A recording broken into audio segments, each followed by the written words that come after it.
بسم اللہ الرحمن الرحیم۔ امیر المومنین حضرت عمر رضی اللہ تعالیٰ عنہ اپنی خلافت کے زمانے میں بسا اوقات رات کو چوکیداری کے طور پر شہر کی حفاظت بھی کرتے تھے۔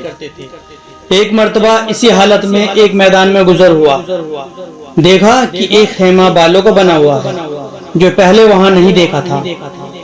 اس کے قریب پہنچے تو دیکھا کہ ایک صاحب وہاں بیٹھے ہیں اور خیمے سے کچھ کراہنے کی آواز آ رہی ہے۔ سلام کر کے ان صاحب کے پاس بیٹھ گئے اور دریافت کیا کہ تم کون ہو؟ انہوں نے کہا ایک مسافر ہوں، جنگل کا رہنے والا ہوں، امیر المومنین کے سامنے اپنی کچھ ضرورت پیش کر کے مدد چاہنے کے واسطے آیا ہوں۔ دریافت فرمایا کہ یہ خیمے میں سے کیسی آواز آ رہی ہے؟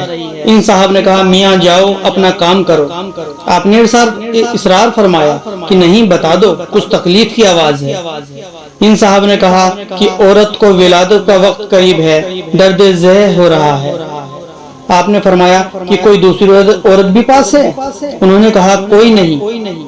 آپ وہاں سے اٹھے، سیدھے مکان تشریف لائے اور اپنی بیوی ام کلثوم رضی اللہ تعالیٰ عنہ سے فرمایا کہ ایک بڑے ثواب کی چیز مقدر سے تمہارے لیے آئی ہے۔ انہوں نے پوچھا کیا ہے؟ آپ نے فرمایا ایک گاؤں کی رہنے والی بیچاری تنہا ہے، اس کو درد ذہ ہو رہا ہے۔ انہوں نے ارشاد فرمایا کہ ہاں تمہاری صلاح ہو تو میں تیار ہوں، اور کیوں نہ تیار ہوتی کہ یہ بھی آخر حضرت سیدہ فاطمہ رضی اللہ تعالیٰ عنہ کی ہی صاحبزادی تھی۔ حضرت عمر نے فرمایا کہ ولادت کے واسطے جن چیزوں کی ضرورت پڑتی ہو، تیل گودڑ وغیرہ لے لو اور ایک ہانڈی اور کچھ گھی اور دانے وغیرہ بھی ساتھ لے لو۔ وہ لے کر چلی۔ حضرت عمر رضی اللہ تعالیٰ عنہ خود پیچھے پیچھے ہو لیے۔ وہاں پہنچ کر حضرت ام کلثوم رضی اللہ تعالیٰ عنہ تو خیمے میں چلی گئی اور آپ نے آگ جلا کر اس ہانڈی میں دانے ابالے اور گھی ڈالے۔ اتنے میں ولادت سے فراغت ہو گئی۔ اندر سے حضرت ام کلثوم رضی اللہ تعالیٰ عنہ نے آواز دے کر عرض کیا امیر المومنین اپنے دوست کو لڑکا پیدا ہونے کی بشارت دیجیے۔ امیر المومنین کا لفظ جب ان صاحب کے کان میں پڑا تو وہ بڑے گھبرائے۔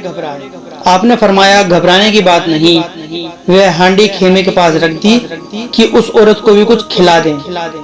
حضرت ام کلثوم رضی اللہ تعالیٰ عنہ نے ان کو کھلایا، اس کے بعد ہانڈی باہر دے دی۔